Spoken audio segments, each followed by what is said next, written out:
তালিকা সামনে আসতেই দেখা গেছে সেই লিস্টের দ্বিতীয় স্থানে রয়েছে ফুলকি। নিজের জায়গা বেশ পাকাপাকিভাবেই তৈরি করে নিয়েছে এই ধারাবাহিক। এরই মধ্যে ফুলকির নতুন প্রোমো সামনে এসেছে, আর যা দেখে দর্শকের হাসিই থামছে না। কি এমন দেখানো হয়েছে? দেখা যাচ্ছে তুমুল বৃষ্টিতে চারিদিক ভেসে যাচ্ছে, আর বন্যায় কোনো মতে একটি গাছে আটকে রয়েছে রোহিত, আর সে তার দু হাতে ধরে রেখেছে তার প্রাক্তন স্ত্রী এবং বর্তমান স্ত্রীকে।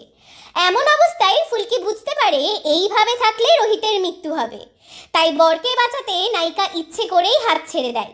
চিৎকার করে ওঠে রোহিত, আর এই প্রোমো সামনে আসতেই হাসির রোল পড়ে যায় নেট দুনিয়ায়। এই প্রোমো দেখার পরেই অনেকে আলতা ফড়িং ধারাবাহিকের কপি বলে উল্লেখ করেছেন, আবার কেউ কেউ বলেছেন এতদিনে বুঝলাম বৃষ্টি কেন হচ্ছে না, সব বৃষ্টি ফুলকিতেই হচ্ছে যাতে ফুলকি ভেসে যেতে পারে। অনেকে আবার এর পরে গল্প কোন দিকে এগোবে সেটিরও আন্দাজ করে বলে দিয়েছেন। দর্শকের যে এই ধারাবাহিক পছন্দ তা এই ধারাবাহিকের টিআরপি নম্বরই বলে দেয়। এখন গল্প সেই পুরনো কোনো রীতিতেই এগোবে নাকি নতুন কোনো টুইস্ট আসবে তা তো সময়ই বলবে।